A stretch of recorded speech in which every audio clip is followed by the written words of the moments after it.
First thing first, Zimbabwe might be experiencing an economic meltdown, but the full impact of that can only be determined by a professional. However, this post is not specifically about the current economic situation, but rather about one of the ways which are said to be how people get rich quick. People tend to assume or joke about how people who suddenly become inexplicably rich will have partaken in some occult practices. Kudya mari kusvika vanhu vati wakaromba. Spending money until people think you did money rituals.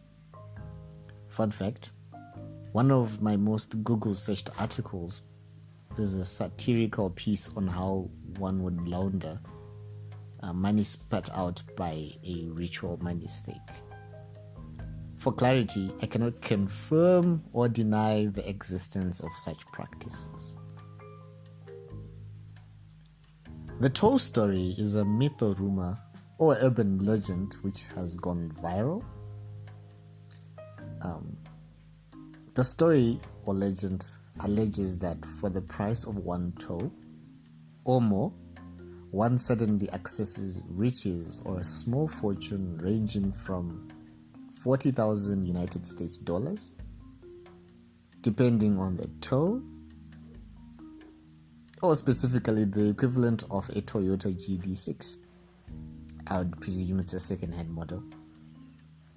I have no idea what those who bought the toes were alleged to do with them, although street law had it that it wasn't a simple organ trafficking or medical transaction, and was likely some sort of ritualistic contract.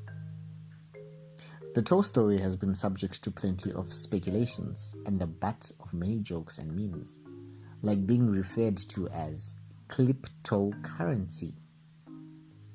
I randomly asked my Twitter audience the price of a GD6, and from the responses, the toe story has had quite the influence.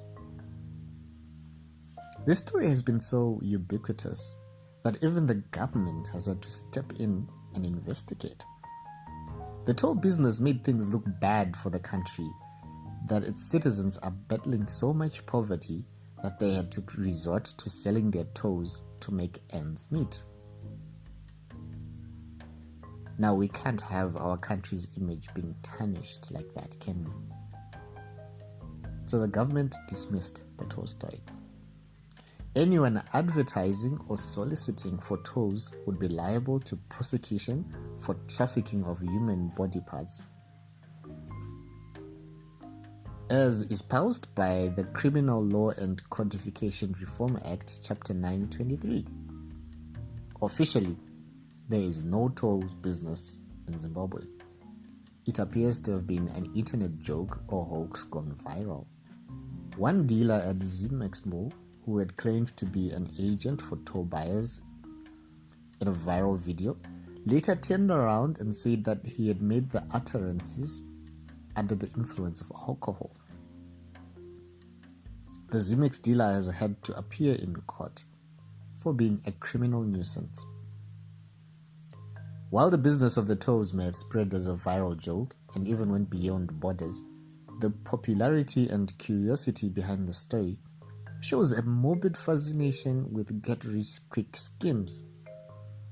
Dealers at Zimex Mall said they got loads of phone calls and visitors inquiring about the buying of toes.